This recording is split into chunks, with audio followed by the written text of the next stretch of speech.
Hi welcome back to Milana's family vlogs. Last video upload ಮಾಡಿದಲ್ಲ terrace garden tour, ಅದನ್ನು continue ಮಾಡ್ತಾ ಇದ್ದೀನಿ. ನೋಡಿ, ಇದು ರೆಡ್ ಕಲರ್ ಡಬಲ್ ಪೆಟಲ್ ದಾಸವಾಳ ಗಿಡ. ಇದು ಕೂಡ ಹಾಗೆಯೇ ನಾನು ಹೊಸದಾಗಿ ತಂದಿರೋದು. ಇದಕ್ಕೆಲ್ಲ ನಾನು ಕೊಟ್ಟಿರೋದು 50 ರುಪೀಸ್ ಮಾತ್ರ. ರಾಮಹಳ್ಳಿ ನರ್ಸರಿಯಿಂದ ತಂದಿರೋವಂಥದ್ದು. ಇದು ನೋಡಿದ್ದು ಈ ಥರ ಸೈಡಲ್ಲಿ ಫೋಟೋ ಕೂಡ ತೋರಿಸ್ತಾ ಇದ್ದೀನಿ. ಫ್ಲವರ್ ಇಲ್ಲ ಅದಕ್ಕೋಸ್ಕರ. ಇದು ಪಿಂಕ್ ಕಲರ್ದು, ತುಂಬ ಚಿಕ್ಕ ಹೂವು ಆಗುತ್ತೆ, ತುಂಬ ಆಗುತ್ತೆ ಮಾತ್ರ. ಇದು ಕೂಡ ಎಲ್ಲ ಹೊಸ ಗಿಡಗಳೇ.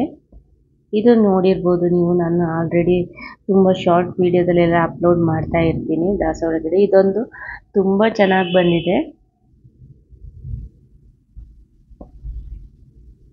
ಇದು ನಾನು ಇಲ್ಲಿ ತಗೊಂಡಿದ್ದ ಕಾರಣ ಇದು 100 ರುಪೀಸ್ ಕೊಟ್ಟಿರೋವಂಥದ್ದು.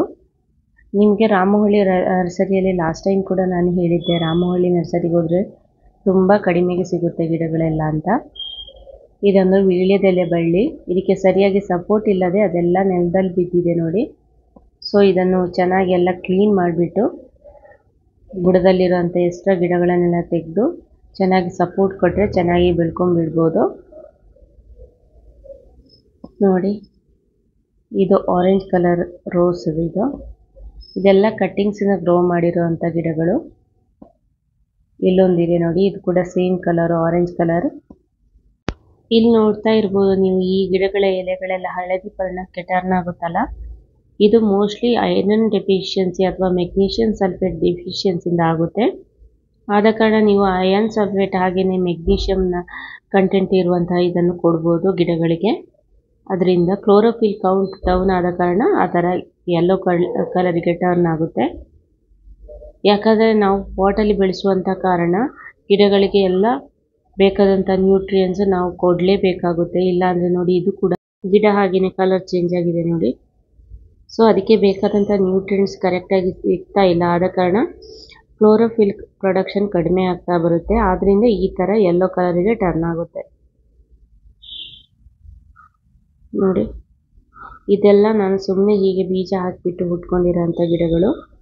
ಈ ಗಿಡದ ಕಲರ್ ಕೂಡ ನೋಡಿ ಹಾಗೇನೆ ಚೇಂಜ್ ಆಗಿದೆ ನೋಡಿ. ಇದು ಮಲ್ಲಿಗೆ ಗಿಡ ಇದು, ಆದರೆ ಕಲರ್ ಏನೋ ಚೇಂಜ್ ಆಗಿದೆ, ಬಟ್ ಹೂವು ಮಾತ್ರ ತುಂಬ ಚೆನ್ನಾಗಿ ಬಿಟ್ಟಿದೆ ಈ ಸಲ. ಈ ಗಿಡದಲ್ಲಿ ಹೂವು ಬಿಡೋಕ್ಕೆ ಸ್ಟಾರ್ಟ್ ಆಗಿ ಸುಮಾರು 1 ತಿಂಗಳು ಆಗ್ತಾ ಬಂತು. ಇವಾಗಲೂ ಹಾಗೇನೆ ಹೂವು ಬಿಡ್ತಾನೆ ಇದೆ. ಯಾರೆಲ್ಲ ಗಾರ್ಡನರ್ಸ್ ಇದ್ದಾರೆ, ನಿಮ್ಮ ಗಾರ್ಡನಲ್ಲಂತೂ ಈ ಥರದ ಗಿಡಗಳನ್ನು ಬೆಳೆಸೋಕ್ಕೆ ಟ್ರೈ ಮಾಡಿ. ಯಾಕೆಂದರೆ ಇದು ಹೂವು ಬಿಟ್ಟರೆ ಹಾಗೆಯೇ ತುಂಬ ಬಿಡುತ್ತೆ. ಮಲ್ಲಿಗೆ ಗಿಡ ಹಾಗೆಯೇ ಈ ಸೀಸನಲ್ಲಲ್ವ ಚೆನ್ನಾಗಿ ಬಿಟ್ಕೊಂಡು ಬಿಡುತ್ತೆ. ಸೊ ನೀವು ಹಾಗೆಯೇ ಮೇಂಟೆನೆನ್ಸ್ ಜಾಸ್ತಿ ಏನು ನೀವು ಅದಕ್ಕೆ ಮೇಂಟೈನ್ ಮಾಡಬೇಕಾಗಿಲ್ಲ. ನೀವೇನು ಅಂದರೆ ಕಿಚನ್ ವೇಸ್ಟಿಂದ ಇದು ಮಾಡಿದಂಥ ಗೊಬ್ಬರ ಆಗಿರ್ಬೋದು ಅಥವಾ ಯಾವ ಥರದ ಲಿಕ್ವಿಡ್ ಫರ್ಟಿಲೈಸರ್ ಎಲ್ಲ ನೀವು ಮನೆಯಲ್ಲೇ ಕೊಡ್ಬೋದು ಮಾಡಿಬಿಟ್ಟು. ನೋಡಿ, ಇದೊಂದು ದಾಸವಾಳ ಗಿಡ. ಇದು ಸುಮಾರು ಒಂದು 5 ಇಯರ್ಸ್ ಆಯಿತು ಈ ಗಿಡಕ್ಕೆ. ಆಂಥೂರಿಯಂ ಗಿಡ ನನ್ನ ಹತ್ರ ಒಂದೇ ಕಲರ್ ಇರೋದು, ಬಟ್ 2 ಗಿಡಗಳಿದೆ ನೋಡಿ. ಇದು ಸೇಮ್ ಕಲರದು. ಇವಾಗ ಸ್ವಲ್ಪ ಶೇಡಲ್ಲಿ ಇಟ್ಟಿದ್ದೀನಿ. ಈ ಗಿಡ ನೋಡಿ ತುಂಬ ಚೆನ್ನಾಗಿ ಬೆಳ್ಕೊಂಡಿದೆ, ಆದರೆ ಹೂ ಬಿಡ್ತಾ ಇಲ್ಲ ಇವಾಗ. ಮುಂಚೆಲ್ಲ ಬಿಡ್ತಾ ಇತ್ತು. ಇದು ಒಂದೆಲಕಾಯಿ ಗಿಡ. ಇದು ತುಂಬ ಇತ್ತು, ಎಲ್ಲ ಹೋಗಿ ಉಳ್ಕೊಂಡಿದ್ದು ನೋಡಿ. ಇದು ಒಂದೇ, ಇದನ್ನು ನಾನು ರಿಪೋರ್ಟ್ ಮಾಡಿರೋದು. ಬೇರೆ ಪಾಟಲ್ಲಿ ಇದ್ದಿದ್ದನ್ನು ತಂದುಬಿಟ್ಟು ಇದಕ್ಕೆ ಹಾಕಿದ್ದೀನಿ. ಇದು ಫಿಲೋಡೆಂಡ್ರಾನ್, ಚಿಕ್ಕ ಕಟ್ಟಿಂಗಿಂದ ಗ್ರೋ ಮಾಡಿರೋವಂಥ ಗಿಡ ಇದು. ನೀವು ಈ ಗಿಡಕ್ಕೆ ನೀವೇನಾದರೂ ನರ್ಸರಿಯಲ್ಲಿ ಹೋದರೆ 400-500 ರುಪೀಸ್ ಈ ಥರದ ಪ್ಲ್ಯಾಂಟಿಗೆ ಕೊಡಬೇಕಾಗುತ್ತೆ. ಅದಕ್ಕಿಂತ ನೀವು ಚಿಕ್ಕ ಕಟ್ಟಿಂಗ್ಸಿಂದ ಕೂಡ ನೀವು ನೀಟಾಗಿ ಗ್ರೋ ಮಾಡ್ಕೊಳ್ಬೋದು.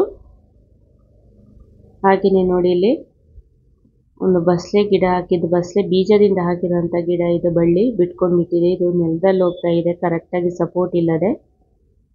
ಹಾಗೆಯೇ ಅದರ ಪಕ್ಕದಲ್ಲಿ ಇರೋದು ರೈನ್ ಲಿಲ್ಲಿ ಗಿಡ ನೋಡಿ, ಎಷ್ಟೊಂದು ಬಿಟ್ಕೊಂಡಿದೆ. ಇದೆಲ್ಲ ಬದನೆಕಾಯಿ ಗಿಡ. ಲಾಸ್ಟ್ ವಿಡಿಯೋದಲ್ಲಿ ನೀವು ನೋಡಿರ್ಬೋದು, ಹೊಸದಾಗಿ ರೀಪಾಟ್ ಮಾಡಿರೋದು. ಇದು ರೀಸೆಂಟಾಗಿ ತಂದಿರುವಂಥ ದಾಸವಾಳ ಗಿಡಗಳು, ರಾಮಹಳ್ಳಿ ನರ್ಸರಿಯಿಂದ ತಂದಿರೋದು. ಓನ್ಲಿ 50 ರುಪೀಸ್ ಮಾತ್ರ ಇದಕ್ಕೆ. ನೋಡಿ, ಬದನೆಕಾಯಿ ಗಿಡ ಎಲ್ಲ ಚೆನ್ನಾಗಿ ಬರ್ತಾ ಇದೆ, ಹೂವು ಕೂಡ ಬಿಟ್ಕೊಂಡಿದೆ ಇವಾಗ. ಇದೊಂದು ಹಾಗಲಕಾಯಿ ಬೀಜ ಹಾಕಿದೆ, ಎಲ್ಲ ಬಳ್ಳಿಯಾಗಿದೆ ನೋಡಿ. ಇದಕ್ಕೂ ಕೂಡ ಹಾಗೆಯೇ ಸಪೋರ್ಟ್ ಕೊಡಬೇಕು.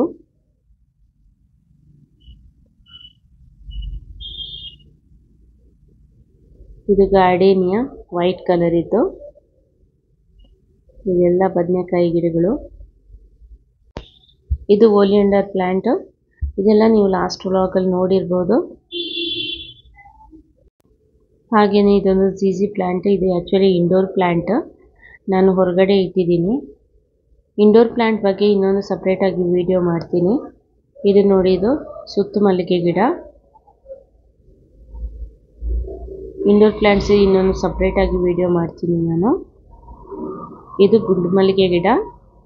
ಇದೆಲ್ಲ ಗಿಡಗಳು ಹೊಸದಾಗಿ ತಂದಿರುವಂಥದ್ದು. ಹಾಗೆ ರೀಪಾಟ್ ಮಾಡಿಬಿಟ್ಟು ಇದನ್ನು ಸ್ವಲ್ಪ ಶೇಡ್ ಇರುವಂಥ ಜಾಗದಲ್ಲಿ ಇಟ್ಟಿದ್ದೀನಿ.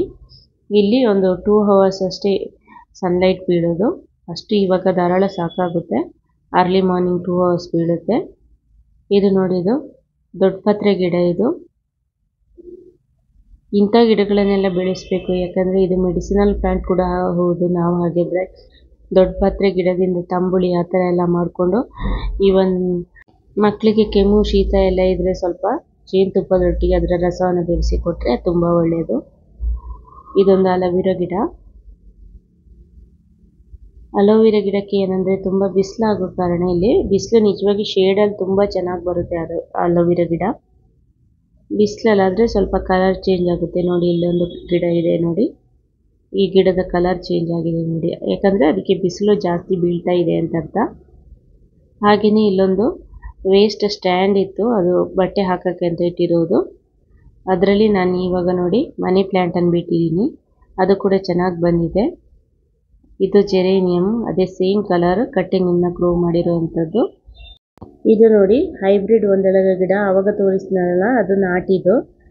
ಬಟ್ ಹೈಬ್ರಿಡ್ಗಿಂತ ನಾಟಿ ಗಿಡ ತುಂಬ ಮಕ್ಕಳಿಗೆಲ್ಲ ಕೊಟ್ಟರೆ ತುಂಬ ಒಳ್ಳೆಯದು, ನೆನಪಿನ ಶಕ್ತಿ ಜಾಸ್ತಿ ಆಗುತ್ತೆ ಅಂತಾರೆ. ಹಾಗೆಯೇ ಇಲ್ಲಿ ಸ್ವಲ್ಪ ಮೆಣಸಿನಕಾಯಿ ಗಿಡಗಳನ್ನು ಕೂಡ ಹಾಕಿದ್ದೀನಿ.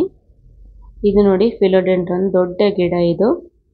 ಇದೇ ನಾನು ಫಸ್ಟ್ ಗ್ರೋ ಮಾಡಿರೋಂಥ ಕಟ್ಟಿಂಗಿಂದ ಗ್ರೋ ಮಾಡಿದ್ದು. ಇದಕ್ಕೆ ಸುಮಾರು ಒಂದು 4-5 years ಆಗ್ತಾ ಬಂತು. ಸಪೋರ್ಟ್ ಕೊಟ್ಟು ಮೇಲೆ ಹಬ್ಬಿಸಿಬಿಟ್ಟಿದ್ದೀನಿ. ಹಾಗೆಯೇ ಇದೊಂದು ಹ್ಯಾಂಗಿಂಗ್ ಪಾಟಲ್ಲಿ ಇದೊಂದು ಥರದ ಮನಿ ಪ್ಲ್ಯಾಂಟ್ ಹಾಕಿಬಿಟ್ಟಿದ್ದೀನಿ ನೋಡಿ. ಇದು ಗಿಡ ಎಷ್ಟೊಂದು ದೊಡ್ಡದಿದೆ ನೋಡಿ. ಹಾಗೆಯೇ ಇಲ್ಲೊಂದು ಅರಕ ಪಾಮ್ ಇಟ್ಟಿದ್ದೀನಿ. ಸೊ ವಿಡಿಯೋ ಇಷ್ಟ ಆದರೆ ಲೈಕ್ ಮಾಡಿ, ಶೇರ್ ಮಾಡಿ, ಸಪೋರ್ಟ್ ಮಾಡಿ. ಸಿಗೋಣ ಆದರೆ ನೆಕ್ಸ್ಟ್ ವ್ಲಾಗಲ್ಲಿ.